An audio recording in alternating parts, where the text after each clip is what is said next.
Hey, what's up everybody? Chris here. Today we're going to talk about narrative writing. So let's say it's your first semester of college. Your English instructor is asking you to write a narrative essay. So how do you go about doing that? What's involved with narrative writing? I'm going to walk you through the different steps that you need to keep in mind in order to craft a successful piece of narrative writing for one of your first major writing assignments, likely in college.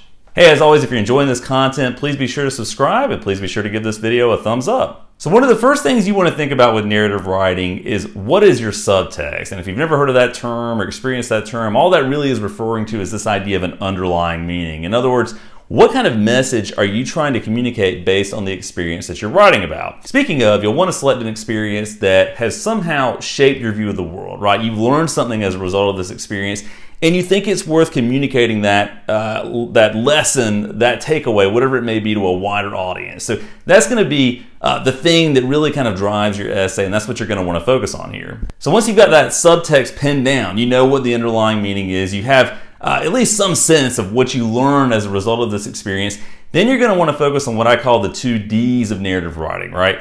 Dialogue, the use of conversational language to show your audience that this did not happen in a vacuum, there were other people involved with this, and then description. Let's actually do that in reverse order. Let's talk about description first. So you'll want to use details that engage your reader, that make the experience you're recounting and talking about understandable and relatable. So you don't want to go too far with this, right? So you don't want to include so much description, so much detail that your reader feels like they're being bogged down by it, right? You want to include just enough to make it credible, to make it understandable, to make it tangible, so to speak. So include description that's going to help bring your reader into the experience, but don't get too overly verbose with your wording, right? You don't want to sound too academic or too sort of in love with your own vocabulary that it starts to draw the reader away from the experience and not keep them as engaged as they might otherwise be. Then you also want to include dialogue, right? This idea of conversational language. So you'll do that by the use of quotes. So you'll use quotation marks to show where that conversational exchange took place. And among other things, what this does is it helps show your reader that other people were involved with this,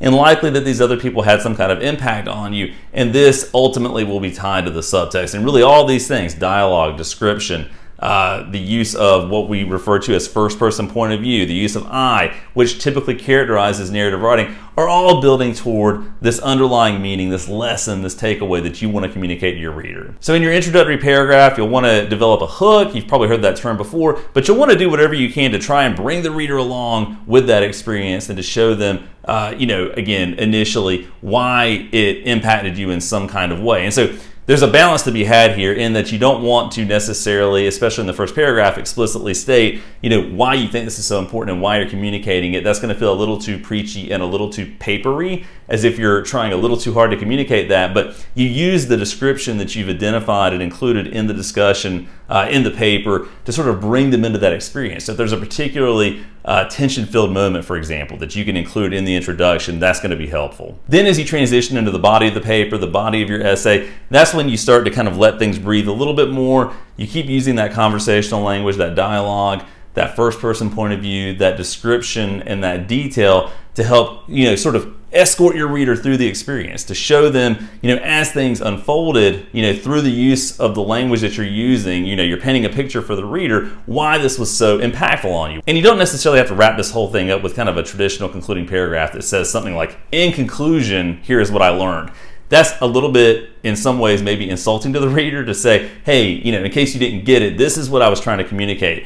Instead, end with something impactful that's part of that experience, right? That leaves the reader with something to think about. There's an art to that, and if you look at some of the great sample narratives that may be available online, for example, David Sedaris has written a great essay called, and it's taken from a larger collection, but called Me Talk Pretty One Day, where he talks about his experiences studying abroad, learning French, and so in describing those experiences, he talks about some of those more memorable moments and focuses on that and lets the reader sort of infer based on those experiences and based on that description, how that impacted him. So really, if you're following those things, right, you've got a strong subtext, you're using first-person point of view, again, that's I, you're using descriptive language, you're using dialogue or conversational language, those typically are the elements that are going to result in a successful piece of narrative writing. If you have any questions about this or have any comments that you want to add, please be sure to note those in the comments down below. And as always, thanks for watching.